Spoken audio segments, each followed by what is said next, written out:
Hey y'all, and once again, welcome back to What Can I Do Today? Where I ask myself every day, what can I do to take them baby steps towards becoming more and more self-sufficient here on my homestead? So what can I do today? I feel like making homemade hand sanitizer. Okay, so hand sanitizer. I stopped using mainstream hand sanitizer 10 years ago. I was at the Dollar Tree where I worked as a cashier, and every day just dealing with cash. We all know cash can get real gross. And after every transaction, I would pump and rub into my hands. Until one day, a lady came in and she was dressed in scrubs and she had this beautiful red hair and she had glasses on. She was very pretty. And she came into my line. It was my turn to check her out. And she gets into my line and she says, "Don't use that anymore. Put that down and don't ever pick it up again." And I asked her why. And she said, "Well, first off, I'm from Ireland and this stuff is illegal in Ireland." Again, this was 10 years ago. I don't know how it is now.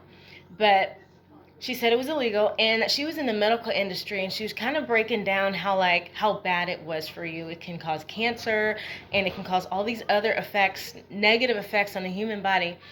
And at the time I was suffering from massive frequent migraines. I still get them today, but as soon as I stopped using mainstream hand sanitizer, the amount of migraines that I got cut in half. So that was definitely a factor. So I started using my own hand sanitizer, homemade. And as soon as I not only do I feel better, I know when I use them, I'm not going to get a migraine.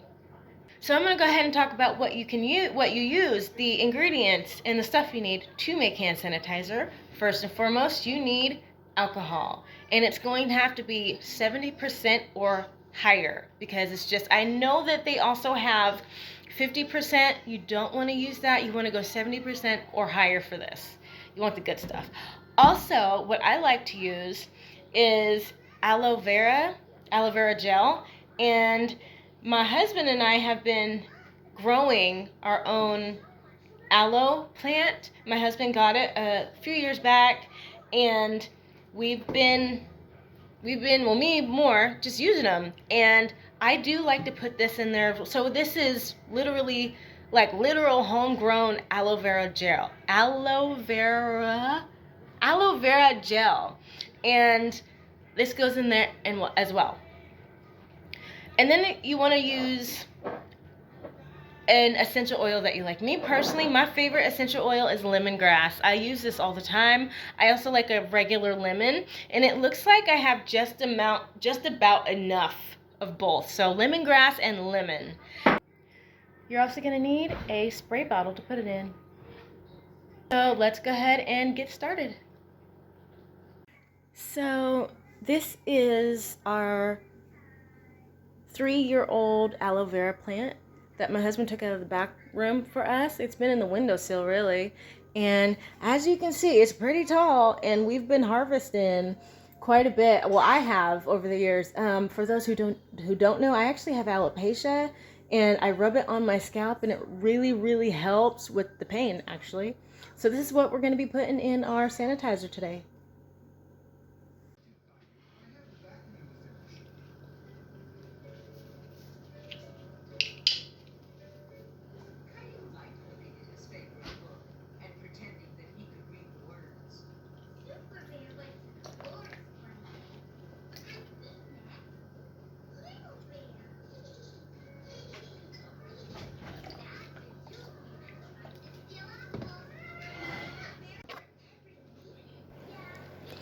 So what I did with the aloe is I took a small knife and I took the top leafy part off, and when I did that, I took a spoon, and as you can see here, I'm scraping it out.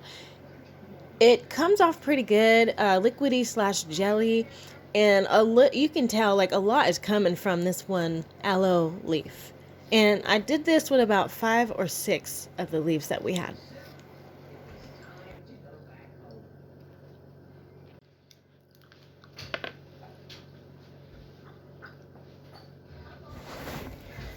I wish I had more of the lemongrass essential oil because I absolutely love that smell. It's my number one favorite essential oil. So what I ended up doing for both the lemongrass and the lemon, I just took the tops off and they ended up coming out. Most people do about 10 to 15 drops. Me, I do a lot more. If I had it, I would. But what we had in the jars at the time was about 10 or 15 drops. So it worked out pretty well.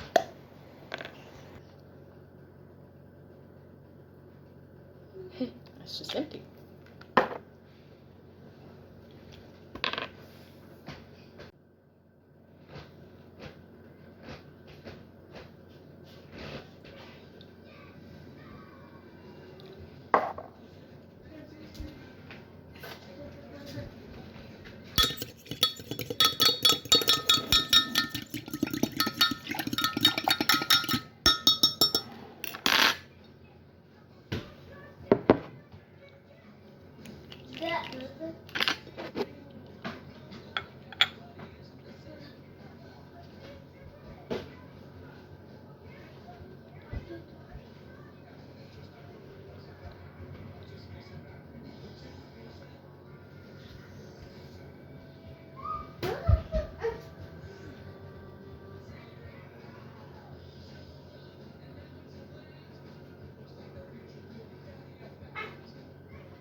So here I have put it into the spray bottle. You want to go ahead and give it a good shake and test it out. It smells real good. The aloe and the lemon. Oh yeah. So I'm not good at measurements, but oh, that does the trick for sure. I'm not real good at measurements. I usually just eyeball it, and I think I did a pretty good job. I can't remember the ounce size of this bottle, but I put half a cup of the alcohol in it. So, and it turned out pretty good. It's just about full and it'll fit right in your purse and smells real good. And you don't have to worry about having the toxic chemicals in it and getting you sick, and in my case, getting migraines. So, I'm very happy with it and I think I'll stick with this. Thank y'all for joining me for this episode of What Can I Do Today? And remember to ask yourselves, what can you do?